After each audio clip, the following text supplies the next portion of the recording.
Hello, welcome to my YouTube channel physics by Sagar Ori. बच्चों, आप सभी का स्वागत है। ये अगला लेक्चर है और आज हम पढ़ाने वाले हैं आपको electric potential due to a point charge. मतलब जो आप इलेक्ट्रोस्टैटिक पोटेंशियल भी पढ़ रहे हो वो किसी पॉइंट चार्ज के कारण किसी डिस्टेंस पर कितना होगा। जैसा कि आप इलेक्ट्रिक फील्ड पढ़ चुके हैं कि पॉइंट चार्ज के कारण इलेक्ट्रिक फील्ड कितना होता है, E इक्वल टू 1/4πε0 Q/r², मतलब जो डिस्टेंस है। उसी प्रकार से पॉइंट चार्ज के कारण किसी डिस्टेंस पर पोटेंशियल कितना होता है ये आज आप पढ़ेंगे। और पोटेंशियल होता क्या है आप पढ़ चुके हैं कि अगर हम किसी पॉइंट चार्ज को इनफाइनाइट से इलेक्ट्रिक फील्ड में किसी पॉइंट तक लाते हैं, ठीक है, तो आपको वर्क डन करना पड़ता है। वर्क डन किस में करना पड़ता है? पॉइंट चार्ज लाने में। तो इसी को हमने क्या नाम दिया था? Electrostatic potential. इसी प्रकार से पोटेंशियल डिफरेंस भी आप पढ़ चुके हैं। तो अगला टॉपिक देखें। तो हेडिंग आपको पता चल गई है कि हिंदी में इसको कहेंगे कि किसी बिंदु आवेश के कारण वैद्युत विभव का व्यंजक। तो सबसे पहले हम देखते हैं इसमें कि एक पॉइंट चार्ज है प्लस क्यू और यहाँ से हमने कोई पॉइंट मान लिया यहाँ पर आर डिस्टेंस पर पी। तो यहाँ से यहाँ तक की डिस्टेंस कितनी मानी है? आर। और चूंकि हमें मालूम है कि पोटेंशियल निकालने के लिए वर्क डन कहाँ से होना चाहिए चार्ज को लाने? इनफाइनाइट। तो यहाँ बहुत दूर चले जाएं अगर तो क्या मान लिया जाएगा? इनफाइनाइट। अब डायरेक्ट तो हम निकाल नहीं सकते इसको, तो किन्हीं दो पॉइंटों को वहाँ पर लेकर चलेंगे। मान लिया एक पॉइंट ये बी है और एक ये पॉइंट ए है। ये दो पॉइंट हैं और ये मान के चलिए कि यहाँ पर एक हिसाब से मान के चलिए कि यहाँ पर कोई टेस्ट चार्ज रखा हुआ है। टेस्ट चार्ज ये मान लीजिए, और टेस्ट चार्ज को हम पहले इन दो के बीच लाएंगे। तो बहुत ही शॉर्ट डिस्टेंस, अगर ये बहुत बड़ी डिस्टेंस r है तो छोटी डिस्टेंस को आप dr या x भी मान सकते हैं, क्योंकि चलिए इसको हम dx नाम से दे देते हैं, क्योंकि यहाँ से यहाँ तक की एक बड़ी डिस्टेंस को हम क्या नाम दे रहे हैं? x। इस प्रकार से, क्योंकि जब भी हम कोई डेरिवेशन निकालते हैं तो हम क्या करते हैं? छोटे उसके पार्ट में निकालते हैं, फिर उसका इंटीग्रेशन कराते हैं, तब कहीं जाकर ये आपका निकल आता है। तो यहाँ ध्यान दें। तो इसका आप एक्सप्लेन कर सकते हैं कि माना गया है कि कोई एक पॉइंट चार्ज है जिसको इनफाइनाइट से पॉइंट पी तक लाना है, तो कितना पी पर पोटेंशियल होगा, उसीलिए हम इसका डिस्क्रिप्शन है।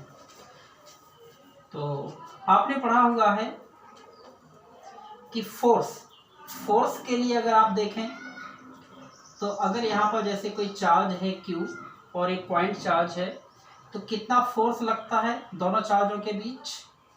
F इक्वल टू 1/4πε0 पहला चार्ज, दूसरा charge Q into Q upon r²। तो लेकिन यहाँ पर हम ये देख रहे हैं तो r ना लेकर क्या लेंगे? यहाँ से यहाँ तक की डिस्टेंस। तो आंसर है क्या हो जाएगा यहाँ पर? x²। अब इसमें आप ध्यान दें एक चीज और कि अगर ये फोर्स हो गया है तो मान लीजिए पहले हम इस टेस्ट चार्ज को कहाँ से कहाँ तक डिस्प्लेस कर रहे हैं? A टू B तक उसको ला रहे हैं। बहुत ही माइन्यूट डिस्टेंस है, तो आपको क्या करना पड़ेगा? Work done. तो वर्क डन कितना करना पड़ेगा? तो आंसर है dW। तो क्या होता है work done? Force into displacement. तो फोर्स इनटू डिस्प्लेसमेंट यहाँ से यहाँ तक कितना? dx। लेकिन डिस्टेंस में कम हो रही है, अगेंस्ट आ रहे हैं, तो क्या लगा सकते हैं आप? -dx।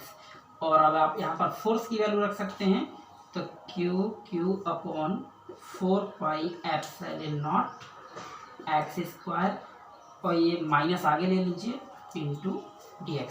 एक चीज और कर सकते थे, अगर ये 1/4πε0 नहीं लेना तो उसके स्थान पर स्मॉल k भी ले सकते थे। ये हमारा वर्क डन हो गया।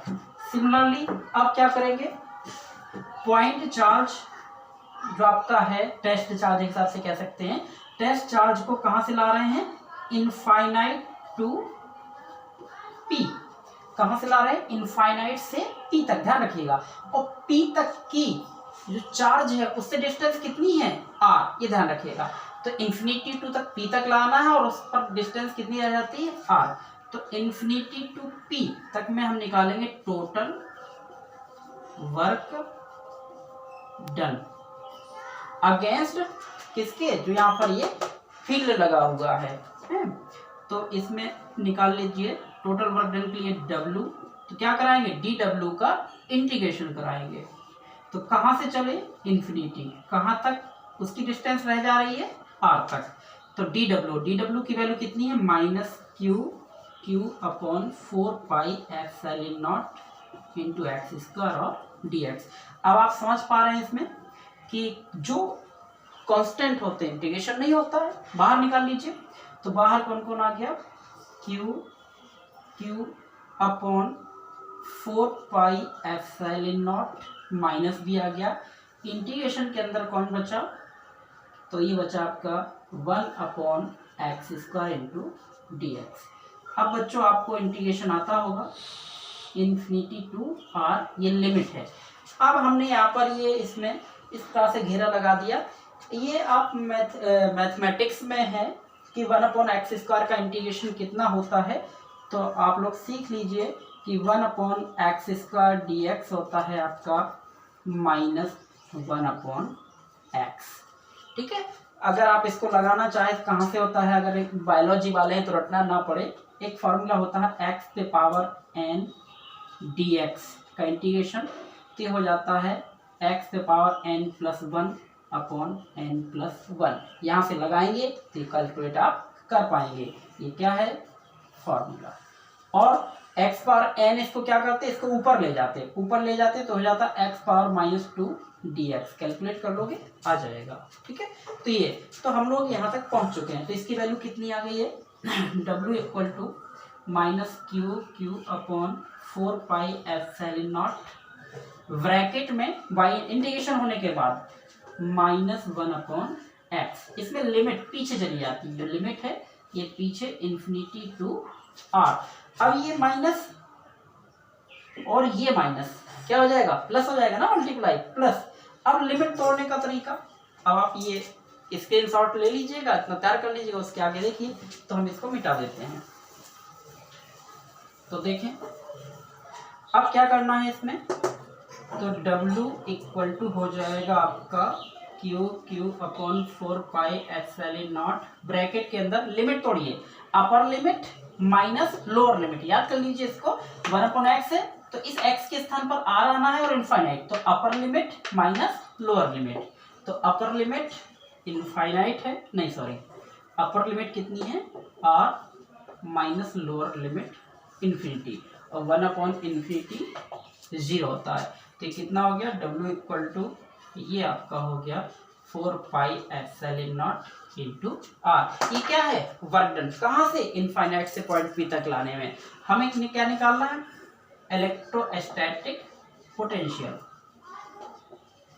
Eight point P। तो कहाँ से लाएंगे, बाई डेफिनेशन, जो फॉर्मूला है। तो V कहाँ पर, P पर ले रहे हैं। ठीक है, तो क्या होता है, W अपॉन टेस्ट चार्ज, कौन सा चार्ज, टेस्ट चार्ज। तो W की वैल्यू रख दीजिए, तो q अपॉन 4πε0 r, और उसके अपॉन में क्या है, Q। तो टेस्ट चार्ज से टेस्ट चार्ज कैंसिल, ये आपका हो जाएगा। देखो इसको आप वैसे भी लिख सकते हो, इच्छा है 1 करके लिखो, चाहे डायरेक्ट लिखो। तो 1/4πε0 q अपॉन r। ये पोटेंशियल कहाँ पर है, इस r डिस्टेंस पर। इस प्रकार से आप इसको तो ध्यान रखेंगे। इसमें देखिए ये जो v है, ये आप जो फॉर्मूला लाए हैं ये किसके लिए है, ये पॉजिटिव चार्ज के लिए। पोटेंशियल क्या है, एक स्केलर क्वांटिटी है। ठीक है, इसमें डायरेक्शन तो होती नहीं है, अगर जिसमें डायरेक्शन नहीं होती तो प्लस का प्लस रख सकते हैं, माइनस का माइनस रख सकते हैं। तो इसी प्रकार से इसको हम आगे बढ़ा सकते हैं। देखें फॉर माइनस क्यू चार्ज। अगर हम निगेटिव चार्ज को इनफाइनाइट से लाए होते किसी पॉइंट तक तो क्या हो जाता, ये हो जाता -1/4πε0 क्यू अपॉन आर। यहाँ माइनस लगाओ चाहे यहाँ माइनस लगाओ, बात वही है, यूनिट वोल्ट हो जाएगी। एक चीज और ध्यान देखें, पोटेंशियल डिस्टेंस पर किस प्रकार डिपेंड कर रहा है, डी प्रपोर्शन 1/r। अभी हम आपको एक ग्राफ दिखाने वाले हैं, V वर्सेस R और electric field versus R square, तो क्या उसमें होता है देखिए। ये आप लोग इतना तैयार कर लीजिएगा। देखिए बच्चों, ये आप पढ़ रहे हैं ग्राफ बिटवीन E और V वर्सेस R, मतलब इलेक्ट्रिक फील्ड और पोटेंशियल डिस्टेंस R के साथ किस प्रकार से ग्राफ रिप्रेजेंट करेंगे। तो अभी आपने क्या पढ़ा हुआ है, आपने पढ़ा है पॉइंट चार्ज के कारण। किसके कारण? पॉइंट चार्ज, क्योंकि ई के तो ढेर सारे फॉर्मूले होते हैं आर के साथ साथ जो आप पढ़ चुके हैं। ई प्रोपोर्शनल 1/r², ये पॉइंट चार्ज के लिए है। ई प्रोपोर्शनल 1/r³ ये डाइपोल के कारण है, और ई प्रोपोर्शनल 1/r ये लीनियर डिस्ट्रीब्यूट चार्ज था, जो एक छड़ मान लीजिए, रॉड मान लीजिए। तो ये तो कई हो सकते हैं, तो हम किसके लिए ले रहे हैं यहाँ हम ले रहे हैं E proportional 1/r² point charge के कारण, और पोटेंशियल V प्रोपोर्शनल 1/r किसके कारण, पॉइंट चार्ज के कारण। तो जैसा आप देख रहे हैं कि ये बहुत तेजी से घटेगा, क्यों? क्योंकि r² है अपॉन में, ये थोड़ा उससे कम डिक्रीज होगा, क्यों? क्योंकि केवल r है। तो हमने यहाँ पर मतलब y एक्सिस में ले लिया है आपका E और V, और x एक्सिस में ले लिया है हमने डिस्टेंस, ठीक है। तो अब अगर हम यहाँ पर इनकी वैल्यू रखना शुरू करें, जैसे 0 है ना, तो अगर हम ये वैल्यू रखना शुरू करें जैसे 0.5, अगर हम r का मान कितना रखें 0.5, तो पहले इसमें अगर रख के दिखाएं हम E प्रोपोर्शनल 1/r², 0.5, तो 0.5 का स्क्वायर कितना 25, और यहाँ पॉइंट बढ़ा के तो लगभग 4 आ जाएगा। और इसमें करेंगे V प्रोपोर्शनल 1/r 0.5, इसको सॉल्व कर लोगे तो 2 आ जाएगा। तो आप देख रहे हैं कि जब 0.5 रखते हैं तो E का मान ज़्यादा है और V का मान कम है। ये पहली सिचुएशन होगी। तो अगर हम यहाँ कहीं से शुरू करें, सपोज करिए, तो ये आपका V शुरू होगा और उसके उतने ही आगे से E शुरू होने वाला है।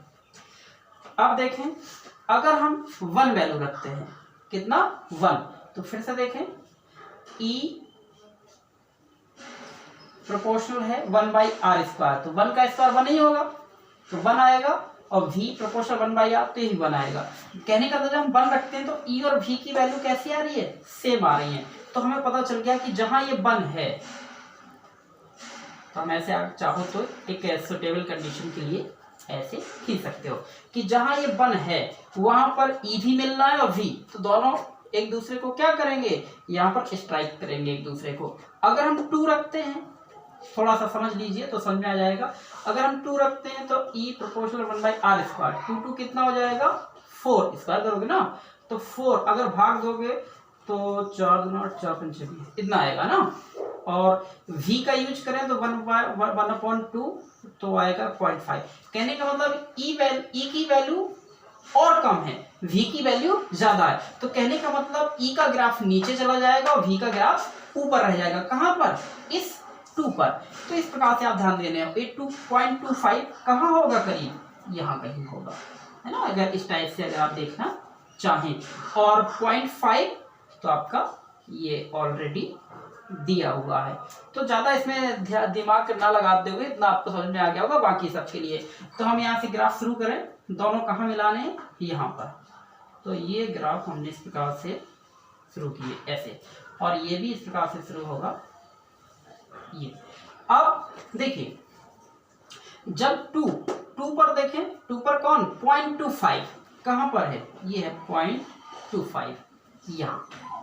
तो यहाँ किसका ग्राफ आना है, E का।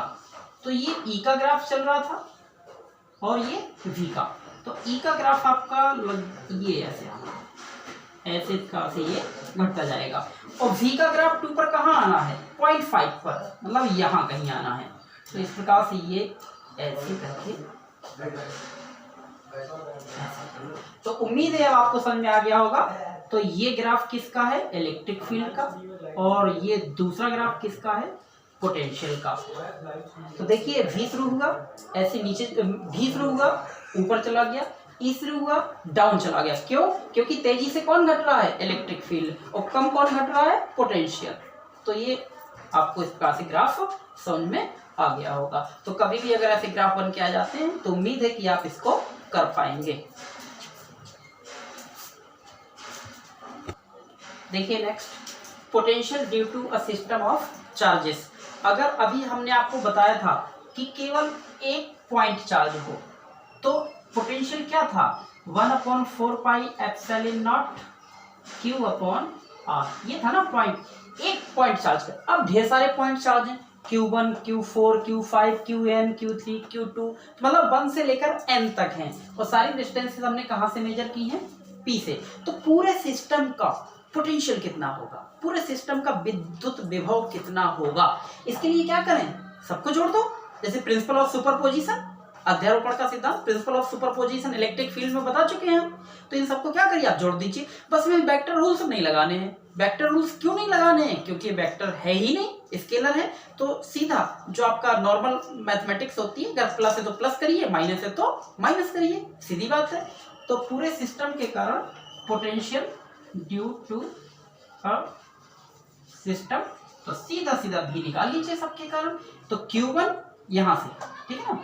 तो मान लेते हैं डिस्टेंस तो अलग अलग दिख ही रही है आपको। तो ये मान लीजिए R1, ठीक है, R2, R4 है, देख लीजिएगा। तो हम सबको क्या करते हैं? जोड़ देते हैं। तो 1/4 पाई एप्सिलॉन नॉट सब में कॉमन है।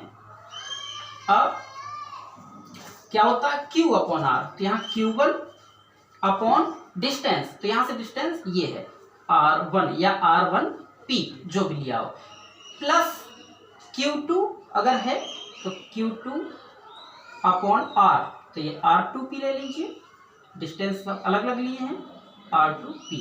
इसी प्रकार से Q3, तो Q3 अपॉन R3P। इसी प्रकार से देखिए यहाँ Q4 कैसा है? नेगेटिव है। तो ये प्लस करते, प्लस माइनस, प्लस और ये माइनस, प्लस माइनस क्या हो जाएगा? माइनस। तो हो जाएगा Q4 अपॉन R4P, जो डिस्टेंस है। और डॉट डॉट डॉट इसी प्रकार से क्या जाएगा? Qn अपॉन RnP लीजिए, ये हो जाएगा। तो इस प्रकार से आप किसी को भी ऐड कर सकते हैं पूरे सिस्टम के कारण। इस प्रकार से आप उसको फाइंड कर सकते हैं। देखिए नेक्स्ट बहुत ही इंपॉर्टेंट टॉपिक है, जिस प्रकार से आप इलेक्ट्रिक फील्ड में पढ़ चुके हैं, ऐसे इलेक्ट्रिक पोटेंशियल में, कि potential due to an electric dipole. हम क्या निकालने वाले हैं? पोटेंशियल मतलब विभव, किसके कारण? इलेक्ट्रिक डाइपोल, मतलब द्विध्रुव के कारण। डाइपोल पढ़ चुके हैं आप। डाइपोल होता कौन है?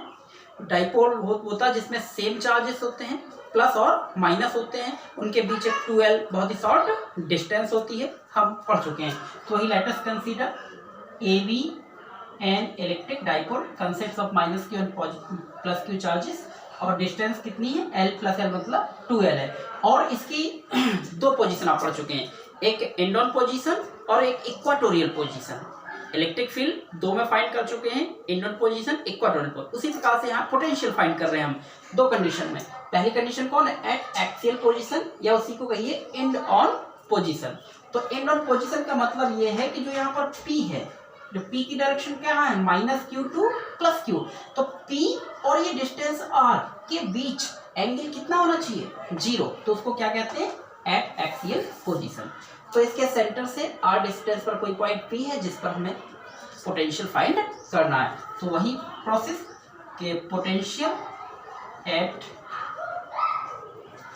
पॉइंट कौन सा? P, किसके कारण? Due two plus Q charge. तो इस चार्ज के कारण, प्लस चार्ज के कारण, तो क्या होता है? तो ये आप दे देंगे, देख लीजिए, इसमें प्लस वाले के कारण है। तो वही फॉर्मूला के चलिए पूरा रख देते हैं, 1/4 pi epsilon naught Q upon R होता है, क्यू अपॉन आर। हाँ, लेकिन प्लस से ये डिस्टेंस चाहिए आपको, ये डिस्टेंस। तो देखो यहाँ से यहाँ तक कितनी है आर, और यहाँ से यहाँ तक कितनी है एल। तो टोटल डिस्टेंस में से इतनी डिस्टेंस घटा दीजिए तो शेष बचेगी ना, तो आर माइनस एल। तो ये बता चुके हैं इलेक्ट्रिक फील्ड में भी, तो डोंट वरी, डायरेक्शन होती नहीं है। इस प्रकार से due to minus Q charge, तो ये हो जाएगा आपका 1/4πε0 माइनस क्यू अपॉन, हाँ यहाँ से देखिए, यहाँ से यहाँ तक आर और यहाँ से यहाँ तक एल, तो टोटल आर प्लस एल लीजिए। तो ये आपका इतना हो गया, और ये ठीक है। तो total potential due to dipole at point P, तो v इक्वल टू कितना, v प्लस का क्यू और ये v माइनस का क्यू। तो आप देख पा रहे हैं कि दोनों में कितना कॉमन है, q अपॉन 4πε0, तो 1 अपॉन ये कितना रह गया r माइनस एल, प्लस नहीं आएगा, प्लस क्यों नहीं आएगा, क्योंकि ये माइनस का है, तो plus minus minus 1 upon R plus L नीचे। तो ये हो जाएगा v इक्वल टू, इसको हम ऐसे ही मान के चलते हैं, ये वाला है ना। तो इसमें आप एलसीएम ले लीजिए, दोनों आ जाएंगे, r माइनस एल और r प्लस एल। ये यहाँ चला जाएगा, यहाँ चला जाएगा, तो r plus L minus minus का अंदर गुणा भी करना है, तो माइनस का r प्लस का l कर लीजिए, मैथमेटिक्स से थोड़ी सी ये कैंसिल हो गया। तो v equal to Q upon 4πε0, और ब्रैकेट में कितना बचा 12 upon a minus B, a plus B जैसे हैं, तो R square minus L square, पिछले में भी पढ़ चुके हैं, q इंटू 2l, और q इंटू 2l क्या कहलाता है, याद होगा, इलेक्ट्रिक डाइपोल मोमेंट। तो ये हो जाएगा v इक्वल टू हाँ 1/4πε0 q इंटू 2l p कहलाएगा upon R square minus L square. तो इस प्रकार से आपका ये डेरिवेशन है। एक काम करेंगे, ये डेरिवेशन है ड्यू टू डाइपोल। अब इसमें कंडीशन चलती है, तो कंडीशन क्या है, वही कि इफ आर बहुत बड़ा है एल से, तो आर स्क्वायर और भी बड़ा होगा एल स्क्वायर से। तो एल स्क्वायर को लगभग कितना मान लेते हैं, नेग्लेक्ट, मतलब जीरो, खत्म। तो कितना बचा, यहाँ रख दो, तो v equal to 1/4πε0 p upon, ये खत्म हो गया, ये बचा आर स्क्वायर। इस प्रकार से ये आप दे सकते हैं, तो इसमें कोई प्रॉब्लम होनी नहीं चाहिए। ये किस में है, ये एट एक्सियल पोजीशन में पोटेंशियल है। अब हम निकालेंगे क्या, देखिए अब आप पढ़ रहे हैं पोटेंशियल किसमें, at equatorial position, potential due to dipole किसमें, at equatorial position. Equatorial position क्या होता है, डाइपोल है, डाइपोल मतलब P और P के R, P और R के बीच 90 एंगल बनता है जब, है ना। तो हमने क्या बना दिया, एक डाइपोल मान लीजिए, किससे कंसिस्ट होता है, माइनस क्यू और प्लस क्यू, इसके सेंटर से ये R है। अब देखो यहाँ, तो ये P की डायरेक्शन कहाँ होती है, minus Q two plus Q, है ना। तो P और R के बीच कितना एंगल क्रिएट हो रहा है, 90, तब इसको कहते हैं इक्वाटोरियल पोजीशन, ये रखिए स्थिति। बस ये पॉइंट P है, यहाँ से आप ले लीजिए डिस्टेंस, ये डिस्टेंस, ये तो ये टोटल डिस्टेंस कितनी है 2l, तो ये l, ये भी l, है ना। तो ये l मिल गया, ये r मिल गया, तो हाइपोटेनस इसका perpendicular square plus base square, तो ये मिल जाएगा R square plus L square. इस पर से ये भी हो जाएगा R square plus L square, कर लोगे ना। तो इसके थोड़ा सा एक्सप्लेन कर लेना कि let us consider A B an electric dipole consisting minus Q plus Q है, its short distance is 2l at equatorial position point P, here we find electric potential due to dipole, है ना, ये लिख लेंगे। तो potential at P, अच्छा ये point P है, ये डाइपोल वाला P डाइपोल मोमेंट है ड्यू टू प्लस क्यू, ठीक है ना। तो ये b प्लस क्यू के कारण कितना, वही 1/4πε0 Q upon r, Q upon r, ध्यान रखिए बार बार। तो r कितना है, ये R square plus L square under root में, ठीक है। तो ड्यू टू माइनस क्यू, तो ये क्या हो जाएगा 1/4πε0, क्यू कौन सा, माइनस आना है, अपॉन डिस्टेंस, डिस्टेंस वही है क्योंकि ये डिस्टेंस और ये डिस्टेंस, तो ये हो जाएगा R square plus L square. ये सारे फॉर्मूले कहाँ से आ रहे हैं, वहीं से जो हम निकाले थे 1/4πε0q/r, पॉइंट चार्ज के कारण, है ना। अब बस टोटल, तो टोटल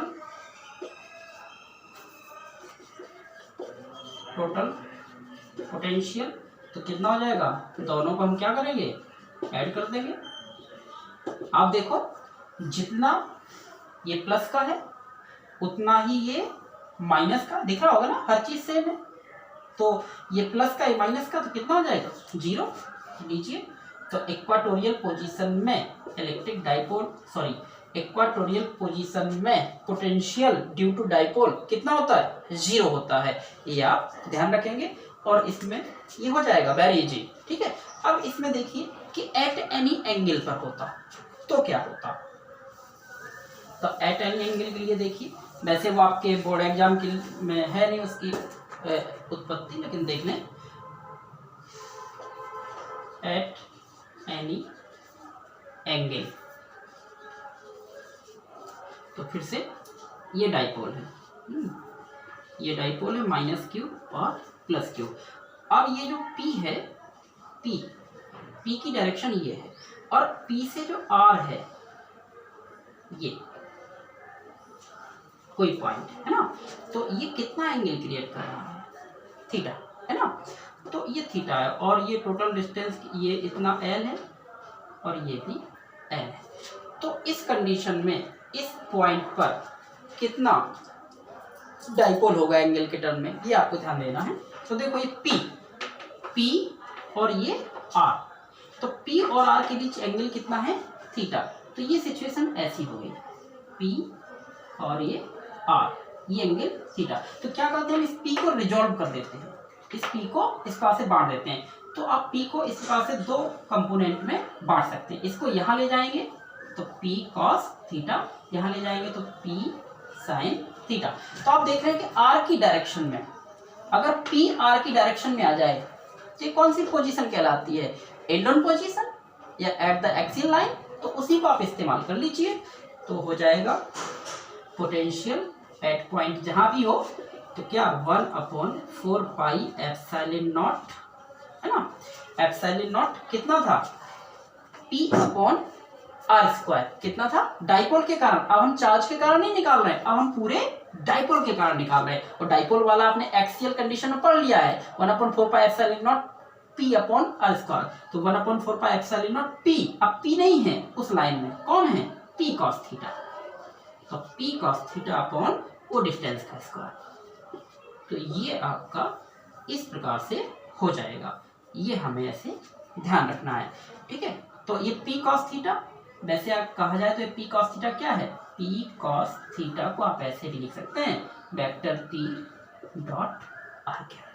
तो आप इसको अदर वर्ड में लिख लीजिए, Vm 1/4πε0 p, जैसे a b cos थीटा को a डॉट भी लिखते हैं ना, वैसे ही। तो vector p dot vector r²। आप इसको थोड़ा सा और बढ़ा सकते हैं, r कैप को क्या लिखते हैं, वेक्टर r/r, पढ़े होंगे आप ऐसे। तो इसको आप ऐसे भी लिख सकते हैं, 1/4πε0 p dot vector r upon कितना हो जाएगा, r क्यों हो जाएगा, क्योंकि r कैप को ऐसे लिखोगे तो ये आ जाएगा। अब ये किस कंडीशन में है, एक एक्सियल कंडीशन, हाँ एक्सियल कंडीशन में। इक्वाटोरियल में लेते तो इक्वाटोरियल में 0 आ जाएगा, क्योंकि थीटा कितना बन जाता, 90, और cos 90 कितना हो जाता, 0, ठीक है। तो इस प्रकार से आप जब एंगल दिया हो ऐसे ऐसे आपको एक नोट टाइप का मान लीजिए, तो बताया नहीं था। इसी प्रकार से इलेक्ट्रिक फील्ड के कारण एंगल में होता, तो ये होता ड्यू टू डाइपोल 1/4πε0 p/r³, और ब्रैकेट में होता 1+3 cos² थीटा। आपके कंपटीशन में यूज होगा ये 1/4πε0 p/r³, ब्रैकेट अंदर है अंडररूट 1+3 cos² थीटा। ये क्या है, ये electric field due to dipole, ठीक है। लेकिन कब, जब एंगल थीटा बन रहा हो r के साथ, तो ये इलेक्ट्रिक फील्ड, ये डाइपोल, ये आपके कंपटीशन से रिलेटेड है। इतना आप लोग तैयार कर सकते हो।